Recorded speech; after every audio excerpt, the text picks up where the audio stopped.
जय जगन्नाथ समस्त को मो यूट्यूब चैनल पीएनबी मोटिवेशनल को स्वागत। मो मो चैनल रे मोटिवेशनल टॉक सहित विभिन्न कवि मानकर पद्यांश उक्ति काव्य गुड़ी को आपण मानक सम्मुख रे रखिबा पई प्रयास जारी रखुछि।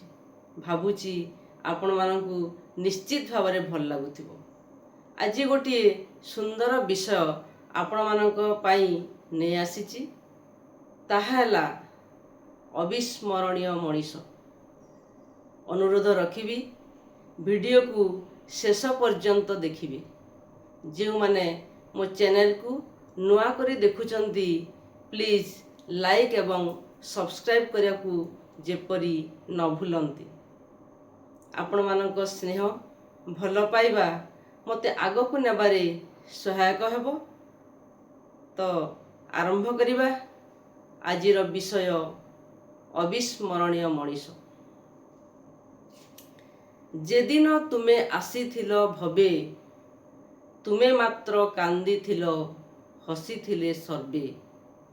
एमंत जीवन तुमे करिब जापन, मरणे हसीब तुमे कांदिब भुवन। अर्थात मनीष मातृगर्भरु जन्म नेबा परे कुआ कुआ होई कांदी थाए।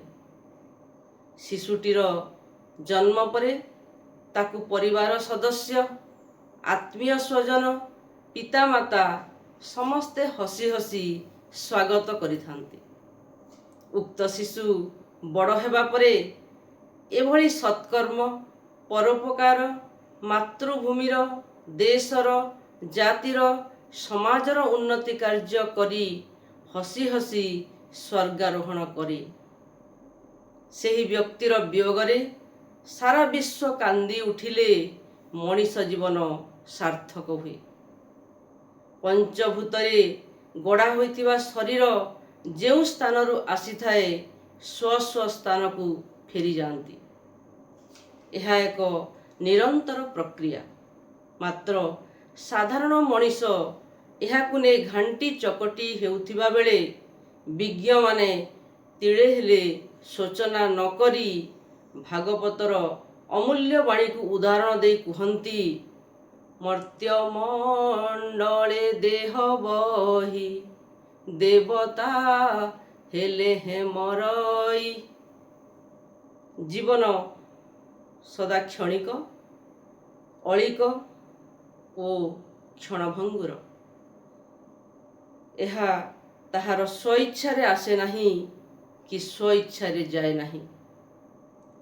जे सर्वनियंता से ही एहार सर्वोत्तम हर्ता कर्ता। एहा विधातांक सृष्टिर नियम।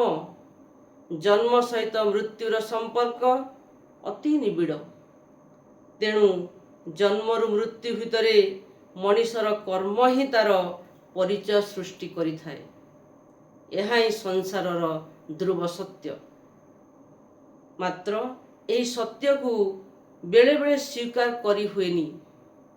भगवत गीतारे भगवान श्री कृष्ण कहिचंती, वासांसि जीर्णानि यथा विहाय नवानि गृह्णाति नरोपरासि तथा शरीराणि विहाय जीर्णा न्यन्यानि संजाति नवानि देहि। अर्थात मनुष्य जेपरी पुराना वस्त्र त्याग करी नूतन वस्त्र परिधान करे, जीवात्मा सेहीपरी पुरातन शरीर त्याग करी नूतन शरीर ग्रहण करिथाए। मृत्यु ध्रुव सत्य होइथिले भी मृत्यु आसिले मनीष धैर्यहरा होइथाए। एक कथा सत्य जे आरंभ और शेष, सुख और दुख, उत्थान और पतन भली जन्म और मृत्यु मध्य गोटे मुद्रार दुईटी पार्श्व। तेणु मर्त्य मंडले जन्म होइतिबा प्रत्येक प्राणीर मृत्यु जे निश्चित, एहाकु केही अस्वीकार करि परिबे नाही। किंतु स्नेह, प्रेम, दया, क्षमा, सेवा ତଥା ସାମାଜିକ ପ୍ରତିବଦ୍ଧତା ଭଳି କେତେକ ଗୁଣ ଦ୍ୱାରା ମାନବ ମୃତ୍ୟୁ ପରେ ମଧ୍ୟ ସମସ୍ତଙ୍କ ହୃଦୟରେ ଅମର ହୋଇ ରହିଥାନ୍ତି। ସେଥିପାଇଁ କବି ଲେଖିଛନ୍ତି, ମଣିଷ ମରେ ନା ମଶାଣି ଭୂଇଁରେ, ଜଳିଲେ ମଶାଣି ଜୁଇ, ମରେ ସେହି ଦିନ ସ୍ମୃତିରୁ ଯେ ଦିନ, ହଜେ ଚିରଦିନ ପାଇଁ।